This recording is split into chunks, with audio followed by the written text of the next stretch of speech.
নমস্কার বন্ধুরা, রুনাস কিচেনে তোমাদের সবাইকে স্বাগত।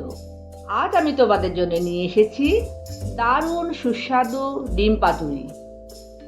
মাছ নয়, ডিম দিয়ে এত অসাধারণ পাতুরি বানানো যায় তা না খেলে বিশ্বাসই হবে না।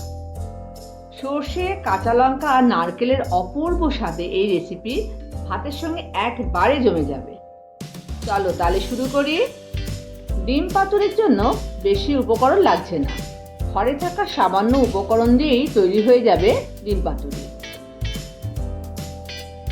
প্রথমে আমি একটা গ্রাইন্ডারে 3 চা চামচ কালো সর্ষে, 3 চা চামচ হলুদ সর্ষে, 3 চামচ পোস্ত, 4টে কাজু বাদাম, 2টো কাঁচা লঙ্কা, 2টো রসুন কোয়া আর 1 বড় চামচ টক দই দিয়ে আর একটু জল দিয়ে আমি গ্রাইন্ডারে এটাকে পেস্ট করে নিচ্ছি। তারপর এই পেস্টটাকে আমি একটা বাটিতে ঢেলে দিচ্ছি।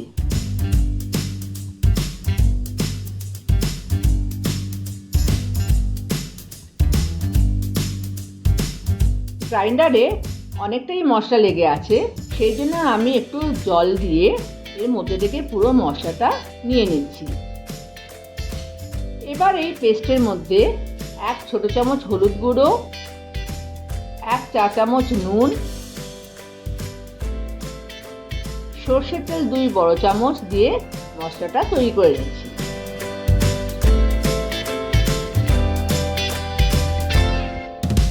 এবার এর মধ্যে আমি 1 বড় চামচ কোকোনাট মিল্ক পাউডার মিশিয়ে নিচ্ছি। যে কোনো গ্রসারি দোকানে ক্রিমি কোকোনাট পাউডার কিনতে পাওয়া যায়। আর কেউ যদি নারকেল কোড়া দিতে চাও সেটাও দিতে পারো, তবে নারকেল কোড়াটাকে একটু মিহি করে বেটে মেশাতে হবে।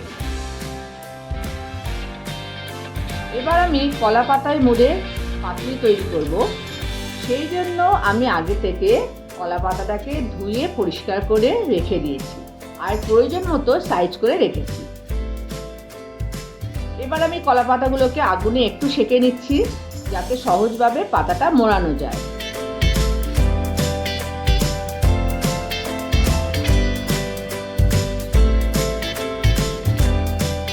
আমি একটা থালার উপর একটা করে কলা পাতা নিয়ে তার মধ্যে একটু মশলা দিয়ে দিচ্ছি। তার উপরে আমি যে হাফ করে ডিম কেটে রেখেছি একটা হাফ ডিম দিচ্ছি। তার উপর আবার একটু মশলার পেস্ট দিয়ে একটু ওপর থেকে কাঁচা সর্ষের তেল আর একটা কাঁচা লঙ্কা সাজিয়ে দিচ্ছি। এবার পাতাটাকে পার্সেলের মতো ভাঁজ করে নিচ্ছি আর টুথপিক দিয়ে লক করে দিয়েছি যাতে পাতাটা খুলে না যায়।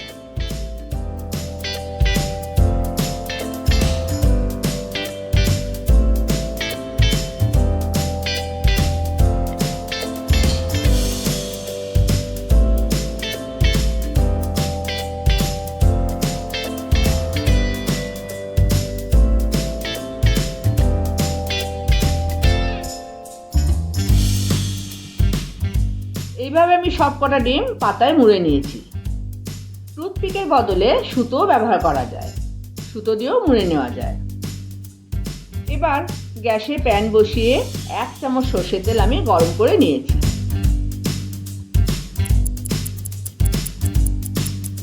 তারপরে গ্যাসের আঁচটা লো মিডিয়াম ফ্লেম করে কলা পাতায় মোড়া ডিমগুলোকে আমি সেঁকতে দিয়েছি। এক একটা পিঠ আমি 5 মিনিট করে সেঁকব।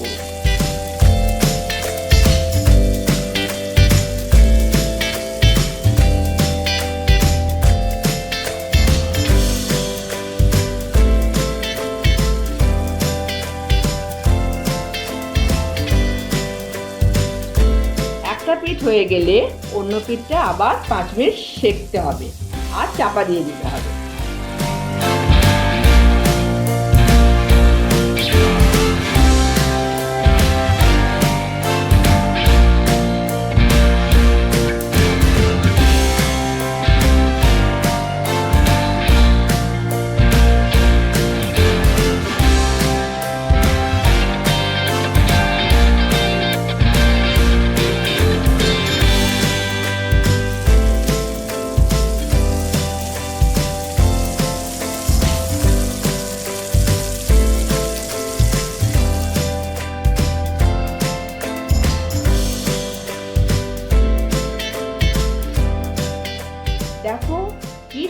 হয়েছে, কি অপূর্ব গন্ধ বেরোচ্ছে।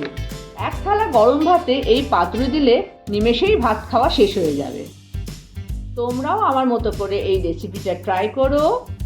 আর যদি ভালো লাগে তাহলে লাইক, শেয়ার আর সাবস্ক্রাইব করে দিও। আর এমন আরও সহজ ও সুস্বাদু রেসিপির জন্য সঙ্গে থেকো।